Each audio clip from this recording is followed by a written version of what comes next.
Did you know that up to 70% of patients are taking something in addition to their prescription medications but never mention it to their doctor?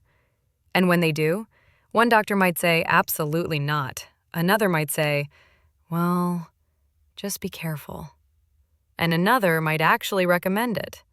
So what is this thing that's so medically relevant, yet so often hidden?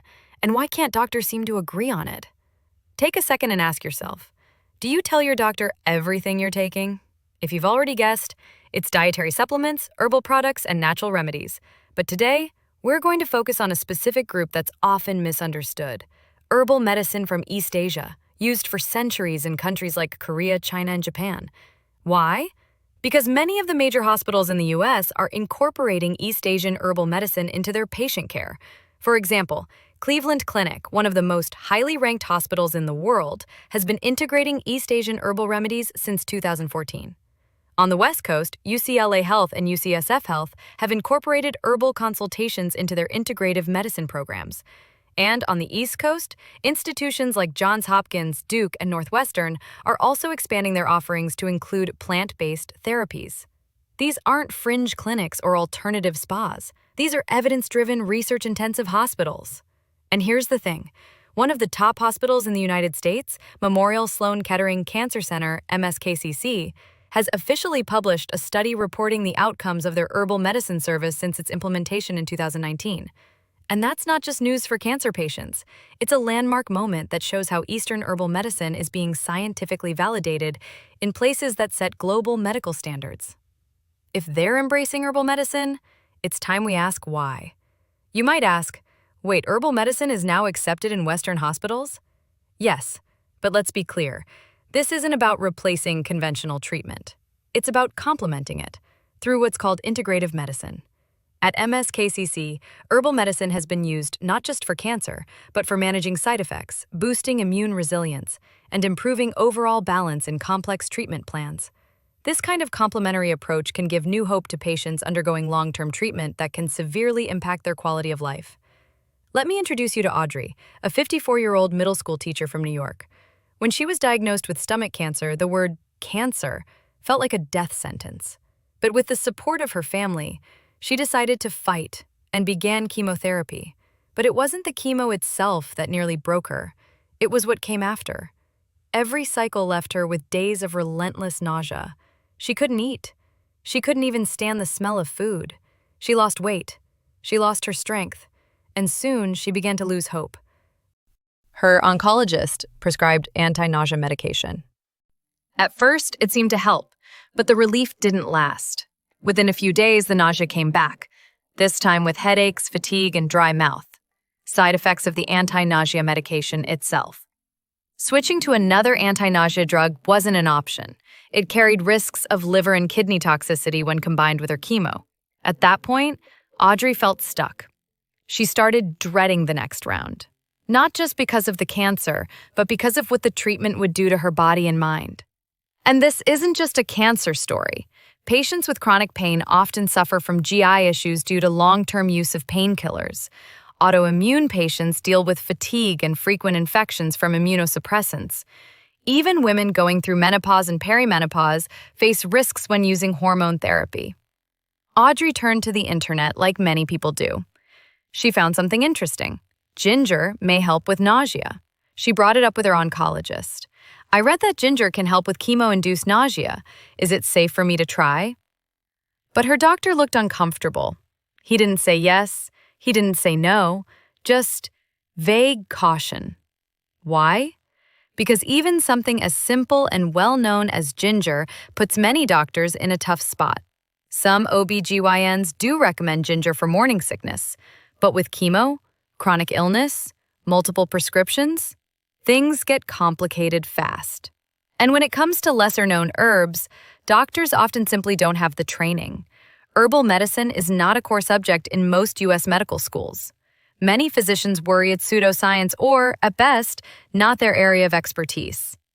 Even if an herb seems low risk, they're unsure about dosage, sourcing, or interactions with your current meds. And if something goes wrong, doctors fear being held responsible.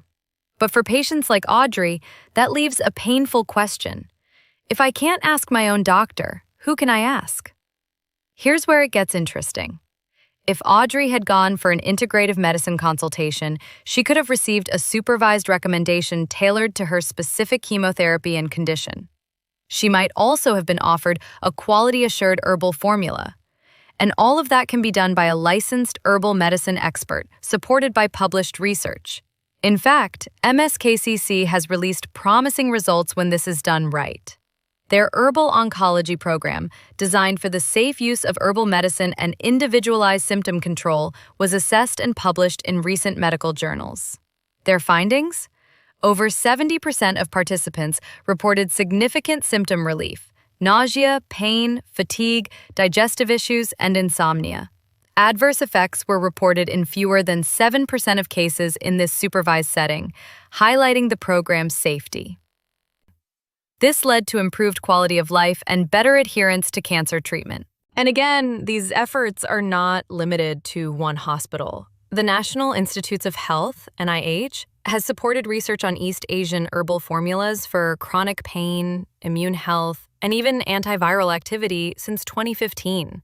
Yes, herbal medicine can be effective and safe, but only under the right conditions. But let's pause here, because I know what some of you might be thinking. I don't have cancer, I just have chronic fatigue, or long COVID, or these weird digestion issues no one can explain. Or, sure, those big hospitals sound great, but I don't live near one. And I definitely don't have time for specialty appointments in the middle of my work week. And then there's the information overload. You search for something natural. One article says, take this. Another says, don't you dare.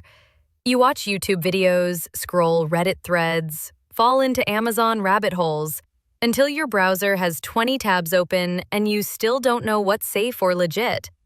This isn't just about missing information, it's about missing guidance. And most people are left to figure it out on their own. That's the hidden cost of not having accessible, trustworthy integrative care. And let me tell you about another layer to this. When patients don't tell their doctors about what they're taking, out of fear, shame, or just assuming they won't understand, that silence can become dangerous. There have been real cases where supplements interacted with medications in ways that caused harm. Liver damage, altered drug metabolism, or reduced effectiveness of critical prescriptions. This is exactly where my role begins. When I see patients, I don't start by recommending herbs. I start by understanding their whole picture. Their medications, lab results, underlying conditions, upcoming procedures, even their supplement habits. If someone's on a blood thinner, immunosuppressant, or chemo, I look closely at what to avoid. If their liver or kidneys are compromised, I eliminate anything that might add stress to those organs. If they're elderly or on multiple medications, I factor that into my decisions. Once I narrow down potential formulas, I run each herb through clinical databases that outline known interactions, pharmacological mechanisms, and safety profiles. But here's the part most people don't expect. Herbs don't just pose risks. Sometimes they actually help existing medications work better by targeting the same disease from a different angle. And isn't this the whole point of using herbs, with or without the ongoing treatment? Let me show you what that looks like in real life. Once I saw a patient with a condition that causes the body to absorb too much iron. He wanted symptom control from the root. For me, avoiding negative herb-drug interactions was just the baseline. I chose herbs with gentle iron-binding effects and tailored the formula to his symptoms. His fatigue improved dramatically, and I also made sure to teach him to avoid high-dose vitamin C since that increases iron absorption. This work isn't just about herbs. It's about putting all the pieces together: conventional meds, natural therapies, clinical context, and helping the patient feel seen, safe, and stronger. This is what I do and how I do it.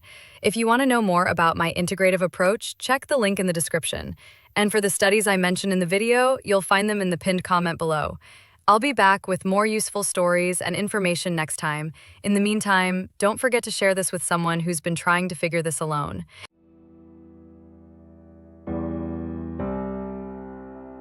The patient stories I share are composite cases based on real medical scenarios with fictional names and details to protect privacy.